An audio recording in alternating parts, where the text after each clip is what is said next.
Ladies and gentlemen, this session is sponsored by DTE Energy. Please welcome Jerry Norcia, Chairman, President, and Chief Executive Officer of DTE Energy.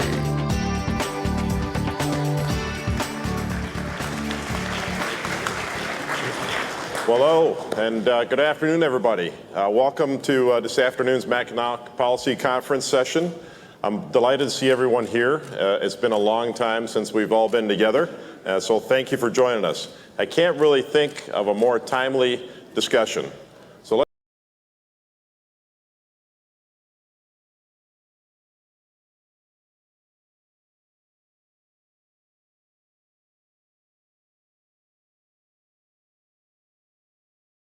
Civilian Advisory Committee to help bridge the gap between civilians and sworn members within the department.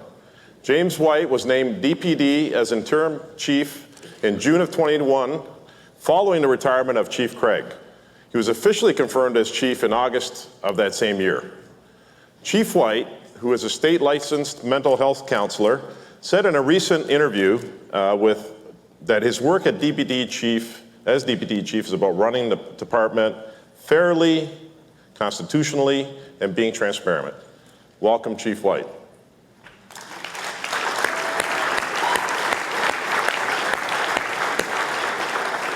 Our keynote speaker hardly needs an introduction. Mike Duggan has led an impressive turnaround in the city, which I know we're all grateful for. Before taking office, Mayor Mike Duggan was known as a leader capable of large-scale transformation, and he certainly has accomplished that at the city so far. I've personally watched him accomplish many things at the city, and we've worked together on several projects that I want to mention. And I mention these projects because it really shows you the man that's leading the city of Detroit through its transformation. So the very first project that we worked on together, when Mayor Duggan was elected, within a week of his election victory, he called me and said, Jerry, I'd really like to meet with you about the lighting system in the city of Detroit, which at that time was owned by the city of Detroit.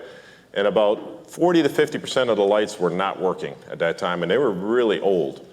So we sat together and he said, you know, I know that your team has been working on this for a year to try and help the city get moving. Why aren't you putting any lights up? I said, well, we've got a lot of barriers and a lot of bureaucracy that we need to get out of the way so that we can start putting lights up. He said, well, how fast do you think you can get the lights up? I said, well, I think we can get 90,000 lights up in about a year and a half. He said, well, what do you need me to do? So we talked about what needed to be done. He says, give me 30 days. And I thought, well, we'll see. But after 30 days, we got together again and he cleared all the barriers. And after that, he was like a dog on a bone, if you know Mayor Mike Duggan. He was all over this thing. He was meeting with me weekly with my team to understand progress. We were sending daily reports. And he wanted the best lighting system possible for the city of Detroit. He didn't want to settle for anything less. We could have done something that was more cheaper, but not as efficient.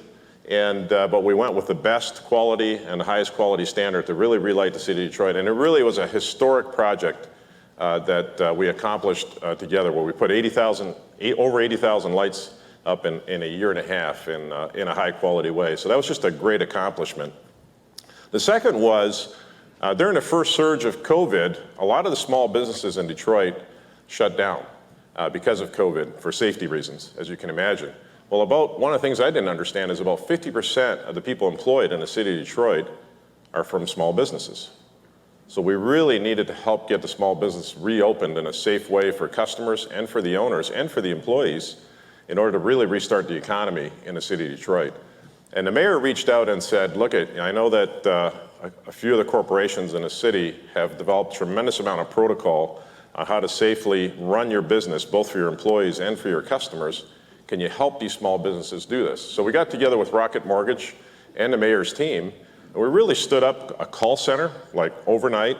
We stood up websites. We set up depots for safety equipment so that these small businesses could reopen with the right protocol to protect their employees and also protect their customers. And it's actually a program that continues today, which is working to enhance the competitiveness and success of small business in the city of Detroit. So just another great accomplishment, and it gives you an example of that. The last one that I'll talk about is the tablets in the city of Detroit. When the governor rightfully suspended in-person classes, about what we learned is that 95% of the students in the city of Detroit in the DPS system, Detroit Public School System, don't have access to an electronic device. So imagine the disadvantage that Detroit students would be at without the ability to learn virtually. So I got a call from my dear friend, Reverend Anthony, and we worked together and got together with Mayor Duggan to really start a massive initiative that we put together over a quick summer, the summer of 2020, to distribute 50,000 tablets to each DPS student in the city of Detroit. Huge accomplishment. And that I assure you would not have happened without the mayor intervening. A lot of Saturday phone calls, Sunday phone calls, all of that to make that a reality in quick order. So I give you these examples to let you know that the mayor is really about serving the people of Detroit with the fundamental services that they need. It's really about serving his citizens that he represents. So with that, join me in welcoming my dear friend, Mayor Duggan and Chief White. Thank you. Please welcome Mike Duggan, Mayor of the City of Detroit, James White, Chief of the Detroit Police Department. And to moderate the discussion, contributor at One Detroit and DBTV, host of WDET 101.9 FM, and founding editor of BridgeDetroit, Stephen Henderson.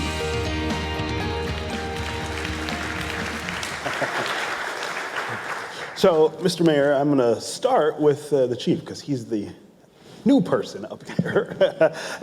Chief, so you and I have talked over the years about a lot about policing, and you've been a member of the department.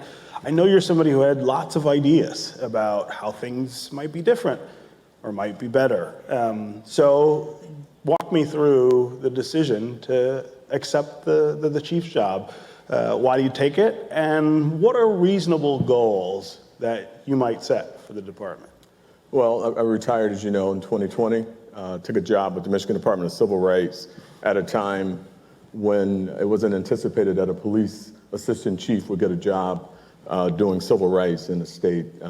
Very honored to have that opportunity to do that important work. Very humbled for that opportunity, and we did a lot of good things in that short year that I was there. But I got a call from the mayor. And those of us who have received calls from the mayor know that he can be quite convincing. We had a conversation about how retirement was going. He advised me that Chief Craig had retired and he'd like to have dinner. And we had dinner, we had a conversation. He says to me, all you have to do is quit the job that you have, that you like, take a job with no guarantees, be my interim chief, and work hard to be selected by the Board of Police Commissioners and City Council with no guarantees. So I said, well, Mayor, I don't know about that. I mean, I'm retired and I got this job. And he says, you need to believe in yourself. And, and so from there, I believed in myself and took the opportunity. And I'm really honored and humbled to lead this department of amazing men and women that put their lives on the line day in and day out for strangers. And they are modern day heroes, and they do amazing work. And it really is a highlight of my career to lead them, particularly in this time. And when you talk about expectations, you know, we are a data-driven agency. We are an educated agency. With the help of the mayor, we've put together some professional development for our command team with the Mike Ilitch School of Business at Wayne State. A number of my command team are MBAs, and I myself went through the Mike Ilitch School of Business. And it really did change the dynamic in how we look at policing. So, Mr. Mayor, put policing and crime, I guess, in the context of your overall strategy for leading the city and keeping people safe. Well, there's no question about it. If you don't feel safe, everything else comes apart. And we've had an issue of violence in the city for decades. But if you look at what's happened in America, since COVID, and we've studied it, violent crime has soared. You've had shootings, homicide double, some states triple. And what Chief White and I are very much data-driven. There is no question what is causing the post-COVID violence. It's that the court shut down. There are no jury trials, which means that prisoners backed up into jail. We had COVID in jail, so they released prisoners. I don't know what we've got, probably a couple of thousand out on tethers today. And what is happening is people who have been charged with gun crimes, people you know in the neighborhood, that the cops caught. They got caught on a gun crime, and they're still walking the streets 2 years later. You're starting to think, I need to carry a gun myself for protection. And so what's happened across this country is a lot of folks are carrying guns that didn't want to carry guns, and now every single interpersonal conflict is turning into violence. We aren't seeing drug turf wars, the kind of things we'd have seen 20 years ago. That's not what we're seeing. And so what the chief and I have done, and we speak the same language, the key to reducing crime is not to arrest people and lock them up, it's to change decisions. The moment that individual sticks the gun under their waistband and walks out of the house in the morning, we've lost because something's going to happen. And so everything we are doing is saying to people, leave the gun at home. And what you have seen, and we were just at the White House because Detroit is down so far this year, it's the end of May, 20% in homicides and shootings from a year ago. We stand out in the country. Every chief in America is talking to us. Now, Chief White doesn't like me talking about this because summer's coming, and nobody declares victory before summer's coming. But the fact is that steps that this department has taken to get people to make different decisions is making a difference. And if we can build on it, and the courts are being cooperative, Prosecutor Worthy is being cooperative, Dawn Eisen of the U.S. Attorney's Office has been phenomenal in this strategy. It's going to get better and better. I really feel that, and I feel that the way this chief has this department going, we're going to be okay. Yeah. This is I guess, a bigger picture question, Mr. Mayor, and it's about how much we can rely on policing to solve our crime problem, and how much has to be policing in concert with or other things instead of policing. How does that fit together? So you're absolutely right. So my first year here, you had DTE and GM and a few people running summer jobs programs. We got them all together with the help of a number of foundations. We now have what JP Morgan has called the finest summer jobs program in America, 8,000 young people. The first year we went to 8,000 young people in summer jobs, shootings dropped over the summer. Is that coincidence or is that not? I think opportunity is a very significant thing. The second thing that Harvard did research on is that the areas that were filled with blight and abandoned houses had higher degrees of shooting. The places where we cleared out the abandoned houses saw reductions in crime. Of course, we've landed things like 5,000 good-paying jobs at the Jeep plant, 2,000 more at the General Motors plant. We've got folks employed. And so you've got to do two things at once. One is you have to have a path where people feel there is a prospect for their own success that's within the right side of the law. And then you have to, these individuals are making risk-reward decisions. It is amazing how precise as you talk to them, and I spend time with gang members as the chief does, they're making very conscious risk-reward decisions. And what we have to do, and this is what the chief is a big proponent of, is make it very difficult for you to succeed in committing a crime with a gun, and make it much easier for you to succeed in another way. And literally everything we do all day is planning how to change those incentives and disincentives. Yeah. Chief, you released a 5-point plan for policing the city. Talk about that plan and talk about how that might look different from what we were doing before. Yeah, I mean, we talk about using data to drive our resources. You know, you can't arrest your way out of crime. You've got to be innovative. You've got to use technology. You've got to do deployment. You've got to look at ways of policing smarter. The kids, I call them the kids, but you know they're using technology now to get around what we're doing. They're using Instagram. You know, we've got a drifting and drag racing problem where you know the drag racers and the drifters are picking parts of our community to come out, endanger their community with these vehicles, driving very recklessly. And using social media, which has no culpability, by the way, but that's a whole nother conversation, to talk about, let's get in these areas, let's do this behavior, let's get these likes, and let's make money off of these likes, which we've just found out. But we've got a real-time crime center. And with that real-time crime center, we've got civilian analysts who are super smart, They use our technology. They get into these chat groups, private groups. In fact, most recently we had one where the kids were meeting up, and we had gotten a little ahead of the curve and somewhat sophisticated in how we were tracking them. Well, they got even more sophisticated. So they started charging for the maps that they were going to drag race. Well, we had our analysts buy the app and pay and go in and infiltrate that group. So we would be there waiting on them. And so we have to be smart. We have to deploy our 5-point plan with that in mind, that there's, as the mayor indicated, some of these criminals are smart. I mean, if they did something else for a living, they would be very successful business people. They just choose to break the law. So they're using innovation and technology to not be arrested. And so our strategy focuses on really the key areas that we're struggling with, or what's struggling with. Not that we're declaring victory by any means, but we've had some degree of success. And one of the things is crowd control and crowd management. When I walked in last year, we had an uptick of 44% of non-fatal shootings, and that was a problem. And we knew that people are bringing guns to areas where people congregate. They would have very simple conflict, resolve it with a gun. You bump into me, you step on my shoes, I'm going to shoot you. Impulse decision making. So what we decided to do was to look at those areas, pinpoint where the high likelihood were in our communities, and deploy in those communities where there was a likelihood of the behavior happening. We had some success with that. We took a lot of guns off the street. But again, with the courts being closed, it's a turnstile. They go into the court system. Many of them get a tether. They walk right out the door and engage in similar behavior. So, we were able to do some things. The other issue, or the other area that we decided to focus on besides drag racing, was just general traffic enforcement. When you see officers in communities doing traffic stops, you see those lights on, it changes behavior, it changes decision making.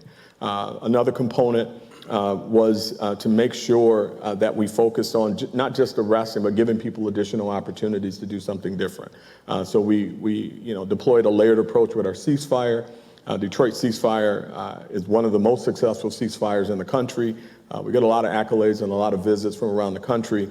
And what that is in a nutshell is really giving people who have been identified by us as either likely to be victims of gun crime or likely to commit gun crimes. Oftentimes they are gang members, oftentimes they are ex-gang members. And what we found recently is many of them are generational gang members, which means dad was a gangbanger and his dad was a gangbanger. And so a lot of the kids are finding their way to gang activity because of the historical components to gang activity. So what we try to do is disrupt that flow or disrupt that pipeline by giving them additional opportunities. There's a number of jobs in the city for some of the kids that are returning citizens. We're finding ways to employ them, get their GEDs, get educated, get other opportunities, and really just change the direction and the course of their lives.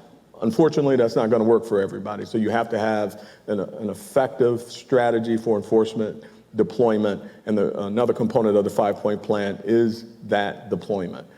Making sure that those people who are likely to pull triggers don't get an opportunity to do so and victimize our community. And if they do, make the arrest constitutionally and disrupt the activity that they're involved in. If they are with gangs and they are gang banging, then you disrupt every aspect of that gang. Everybody that they touch, everybody that they hang out with, you visit and you talk to. One really strong piece of this is we have a piece of it where we bring them in for call-ins. And what we do is we have a meeting. We get about 30 or 40 of the people that we've identified in the room, and it's very powerful. In fact, the last couple that we've had over half the people take services. And in that room, you have clergy, you have people who have been victimized by gang violence, people who have been victimized by gun violence, and a number of resources, all in the same room. We feed them, we break bread with them, we talk about opportunities, but we also tell them transparently that if you don't change your behavior, you're going to get the undivided attention and force of this police department. And also, we talk to them about the collaboration that we have with the FBI, the ATF, and that this is a serious issue, and it does pay dividends. It does work. Yeah. I want to go back to what the mayor was saying about murders being down so far. but maybe we're a little nervous about declaring victory before the summer. Chief, what do you worry about with a Detroit summer and the threat? Yeah, I mean, by no means are we declaring victory. One homicide, one mother crying over a dead child is one too many. Do we look at what we've done and see what's working? What do we need to double down our efforts? Yes, we do that daily, twice a day, in fact.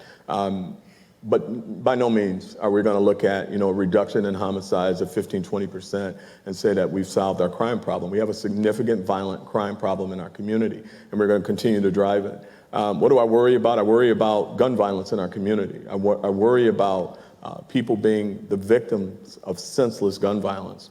I grew up at a time when you had a fight, you punched, and yeah, that was bad enough. But now we're ending our lives by pulling a trigger. And not only are you victimizing the person that you're shooting, you're victimizing yourself because it's over. You've just made an impulse decision to end the life of somebody over something that you could get over. I mean, this shouldn't result in a homicide or shooting. And then now you have to suffer the consequences in your family. So the messaging for us is to make different decisions. But what I worry about is the children. The children, like baby Bryson, who was shot on the freeway in our community, who was coming home from a basketball game with mom and dad, and his brother. Knucklehead misidentifies the car. He's actually having a problem with another person that's not in that car, but the car is similar to the person he's having a problem with. And he shoots into the car. He kills baby Bryson and shoots baby Bryson's brother. That's what I worry about. How do we stop that? So how do we stop it? I mean, we hear a lot about community policing, the different kind of approaches to policing. What are some of the levers you feel like you can pull? So we're at the cutting edge of trying a lot of things. And I'll just give you an example. What we've done is we know that the block parties late in the evening, frequent shootings. Clubs get out, 1:30, 2:30 a.m., frequent shootings. We know where these places are, and what Chief White has done is deploy officers there. I think that's been a factor, but here's how far we've gone.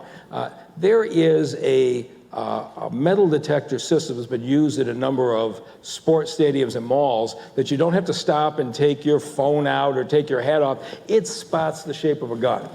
And I saw this, and they're out in Boston, and I thought, these guys are doing this all wrong. Where we need these kinds of metal detectors is out on the streets. It's at the block parties in the neighborhood. So I got on a plane, flew out to Boston. And I said, guys, your business model is wrong. You want to be outside. They said, what do you mean? I said, well, we could be in Greektown. We could be out on the fireworks. We could be at neighborhood block parties. We could be at parks. We can deploy these things outside. People can walk through and flow through. And when the shape of a gun goes off, officer will come up and say, do you have your concealed carry permit? If you do, you go on about your business. If you don't, you're going to be arrested. Evolve modified their program. We've just bought 10 of them, started deploying them. And these are the kinds of things we want to do. We are saying to people ahead of time, before you go to that block party, you're going to have to go through this weapons detector. We don't want to arrest you. We're telling you ahead of time it's going to be there. Leave your gun at home. Anything that we can do to cause people to change decisions. Last year on Greektown, and the police department knows, I don't want to hear about your brilliant arrest, because we got great cops, great detectives. Show me that you're changing decisions. They came into one meeting and they had a TikTok video. I don't even know what TikTok is. But the police play me this TikTok video, and somebody is in Greektown talking about all these creepy cops up on the tower and over here and over here. This place is getting really bad for us. We got to go to a different location in the suburbs. That's changing decisions. And so that's what we're expecting, and that's what we're looking for. I'm going to talk a little about the force itself. That's always been an issue here in Detroit, keeping enough officers employed. Mr. Mayor, how are we doing with that? We can always use more. We lose officers to a number of different things, but we've lost a lot. You were saying when we were talking about this, to retirement, which is producing a different challenge, I guess, for you guys. So the last 2 years, we basically have lost an average of 20 officers a month and graduated 20 officers from the academy a month. And so it's been a wash as far as the size of the force. But at any given time, we've got 100 or 200 vacancies. And so we have raised pay, we've improved recruiting. Chief White can talk about the recruiting. Our police force has gotten younger. And it is amazing. We've had a couple of officer-involved shootings, cases where one officer heroically went into gunfire, pulled another officer to safety. He's been on the job 18 months. And you look at, number one, the quality of the officers we're hiring, the quality of training at the academy. It's very impressive. But the fact is, the chief knows he's got to graduate 30 a month, not 20 a month to gain on the program. And you can talk about what you're doing to accomplish that. Yeah, we just entered into an agreement with Wayne County Community College. We're doing a lot of collaboration to recruit, and it's a problem that's around the country. I mean, it's not just Detroit. There was a big hire in 2000, big hire in the 90s. A lot of those officers are coming up on retirement. People are making different decisions about law enforcement, what's happening with law enforcement around the country. So it's a challenge to recruit, but we're getting caliber officer, technologically savvy.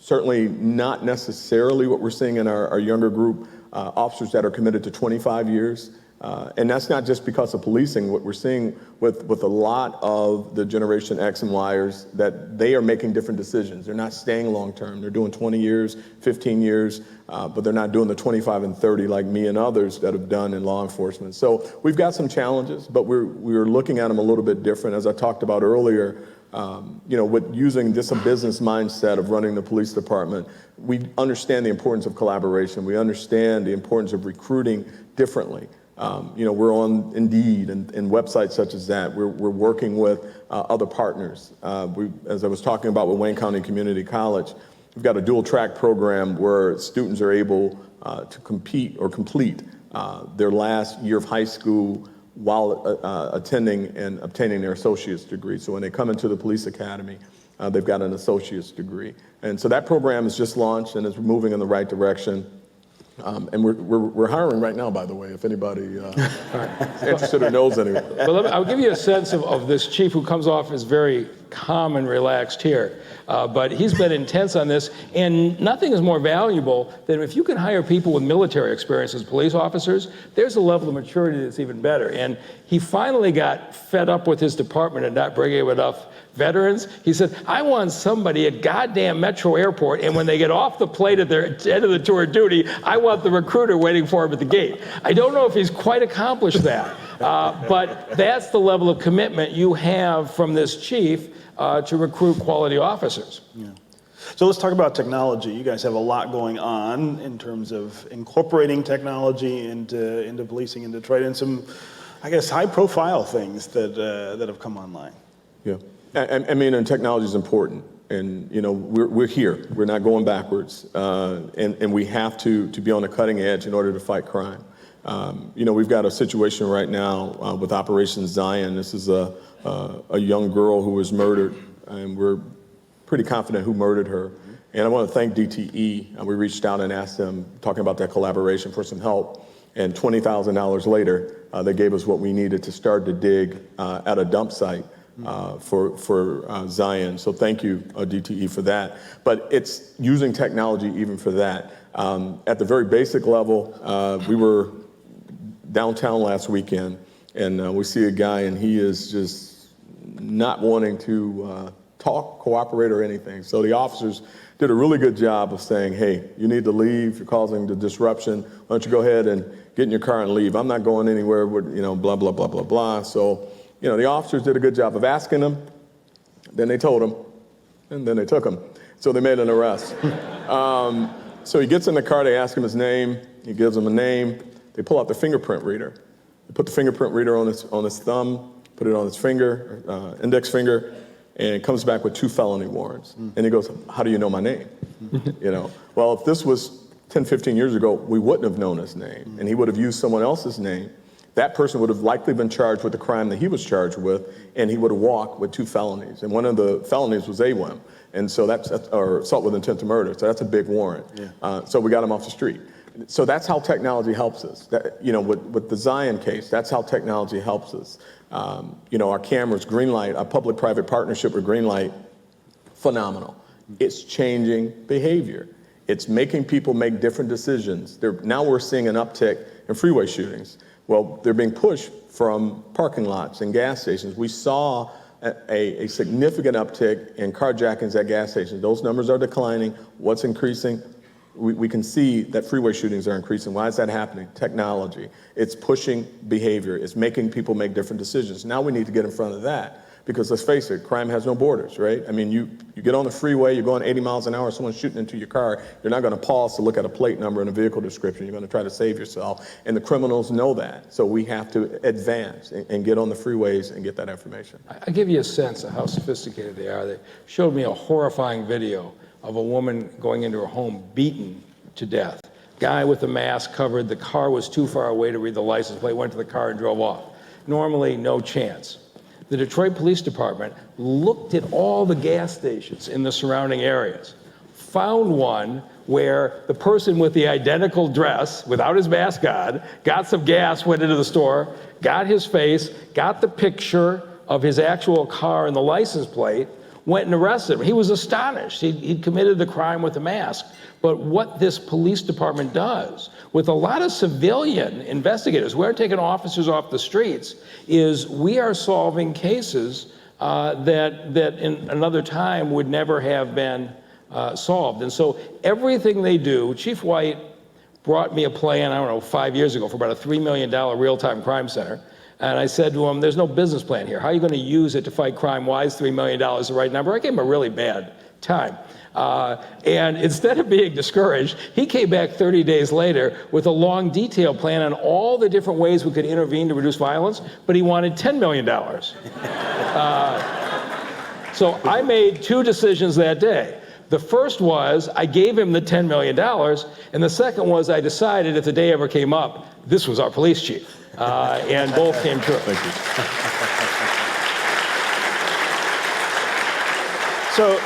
So all the technology you guys are talking about here is surveillance technology. And at BridgeDetroit, we hear from some Detroiters that they feel over-surveilled. We don't hear from everybody, but there are people who question how much we are being watched in Detroit and whether that is itself an issue. How do you answer that? Well, our surveillance is in public areas. You walk into a gas station before, there was a security camera there. The difference is now it is a green light camera that goes right to DPD headquarters where you can see it in real time, but we're not going into the privacy of your home. What we have done is get very sophisticated. ShotSpotter is absolutely fascinating. We've got an area of the east side, high violence area, and what it does is it recognizes the sound of gunfire. It's got no cameras, got no surveillance, but it tells you exactly where a gunshot came off. So instead of somebody calling 911, I'm hearing gunshots in the neighborhood, cops circling around, you go precisely to that point. And so one of the first days we had it, they get the message, they go out, there's a bunch of casings on the ground, but there's no people around outside the house. Had somebody called and said, I heard gunfire, you wouldn't know where it came from. They go up to the house, knock on the door, don't get an answer, they get a warrant because of the casings. They go inside and find that house is making ghost guns, guns you can assemble from parts, and they go into the backyard and shooting the gun up to test them out after they've assembled them. We make arrests and clean out the ghost guns. Why did we get it? Because we use the technology of ShotSpotter. I don't know anybody in this city who thinks it's intrusive that when somebody's firing guns in the air, the police respond to the right site. And so I feel very good about the fact that, no question, we have taken the sophistication of public surveillance to an area where we're making cases, but I'm in neighborhood meetings all the time. People in Detroit are overwhelmingly in favor of that. Okay. It really the same. I mean, it's interesting, we get a lot of people being concerned about it, and rightfully so. But with us, it's about the policy that we have with our surveillance technology. And we're not surveilling, right? We have the public-private partnership with Greenlight, and that's voluntary. And they push that video to us. But what's interesting is I just had a some criticism recently about not using facial recognition on a B&E. There was a citizen who was B&E 3 times, and their criticism was use facial rec. Well, no, our policy is very restrictive. It's Part 1 violent crime only. We're not using it for B&E. Now, had you been home when the B&E happened, then that brings it up to a level that does trigger our policy execution and where we can use it. So, the key, again, is constitutional policing, strict policy, and really no room for anyone who violates that policy. And we submit a very transparent documentation to the Board of Police Commissioners, who review it every single week, about how many apprehensions we've made using facial rec technology and any surveillance technology that we use. The other thing about ShotSpotter that really is powerful, I've been on a number of crime scenes, but one that happened over the winter was a mother, her boyfriend, and her 5-year-old son, who was murdered in a home in Northwest Detroit. And that evening when they were murdered, the neighbors heard the gunshots. And we asked them many times, why did you not call the police? Why didn't you call the police? And one of the neighbors said, well, we hear gunshots a lot. But we never want our community to be desensitized by gunfire. This isn't a car alarm. You hear a car alarm and hope someone turns it off. When you hear a gunshot, this is a violent situation. Someone is likely being injured, or someone's attempting to injure someone. And oftentimes when we are out on ShotSpotter calls, we see, that someone is exactly doing that, but we're also now starting to see people who are coming outside and, quote, testing their new weapon out. And we're able to go in, secure the weapon, use NIBIN. Most recently, we had a case on the east side where we found a number of shell casings. We brought in the ATF. They did a dog sweep. We found more shell casings, and we were able to put those shell casings into NIBIN and connect that with 2 crimes and ultimately make an arrest and get a violent perpetrator off the streets. So that's what technology does, and that's how you can use it to help your community. And what's happened to the shootings in the 9th precinct since you put ShotSpotter in? They've gone down significantly. And the instances people of are making different decisions. decisions. Those guys know ShotSpotter is in that area, right? Oh, absolutely. And then when you come in and you bring in resources in that layered approach, where you've got the ATF, you're using NIBIN, you've got those civilian analysts that are coming out and putting those rounds in the NIBIN, it literally is changing behavior in the 9th precinct. They're making different decisions. We're seeing the numbers go down, and we don't have those random incidents of gunfire. Yeah.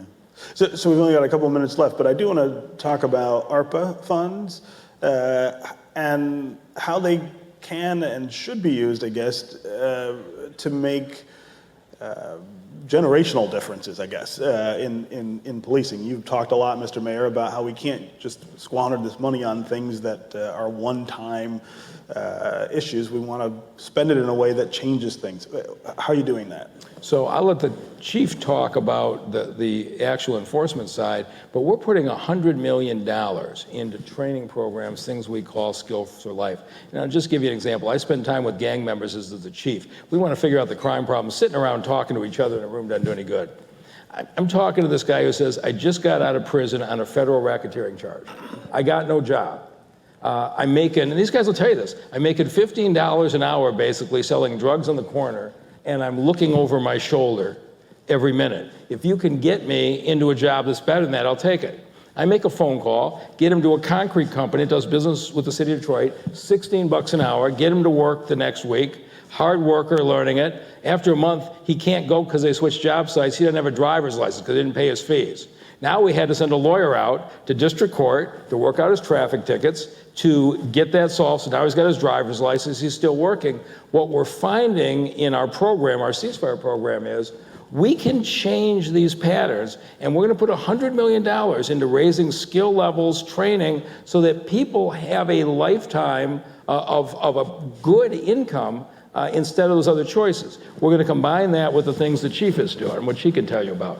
Yeah, and again, it's a layered approach, and I keep saying it, but when you look at the collaboration we've got with city government, right? I mean, and some of those programs that the mayor just talked about, it does help with crime. Because now when we go into these communities with our CIT program, which is our crisis intervention training, and we've got officers in now 6 precincts and hopefully 12 by the end of the year, at least 10, but I'm really pushing for 12 to have all our precincts covered. You've got officers that are trained in mental health. You've got a mental health practitioner on the car. You've got a mental health practitioner at 911. So when that customer or that client calls that's in need of services, they can talk them through. And we're seeing the dividends pay significantly on that. On our barricaded gunmen, or barricaded gun people now, because we have as many women as men, that are out there, we're able to talk them down and not have to use force. We're also, with the layered approach, when you go into these communities and you do enforcement, it's important that you leave something. It's important that you're able to bring other services. No one has ever declared victory on arrest, which means that regardless of how good your policing strategy is, you're never going to get to the point where someone's not willing to make a bad decision and go to jail. So what else can you do? What are the other factors that drive crime? Well, environmental.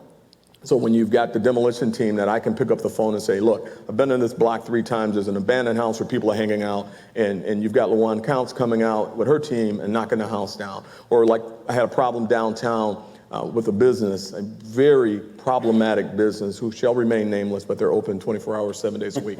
That business, we are now working with our law department to get them get some attention from them to do their part in keeping the community safe. But public lighting came in and lit the place up. It looks like a ball field now. So we didn't have an incident over there last weekend. So when you can tap into those services, we got DPD TV, and I've got Vicki Thomas on the mayor's public information team that's able to support us in that and get this information out. I mean, many of us remember when the mayor was a prosecutor and he ran something called John's TV. Well, we adopted that idea and we're flipping it, and now we're highlighting all criminals and the activities that they do. So when you use your ARP dollars wisely, you invest in the community, you bring programs like the CIT mental health program, you will see an impact in crime. Yeah. Okay, that's our time. All right. Thank you, Mayor Duggan. Thank you for joining us. Yeah, absolutely. All right.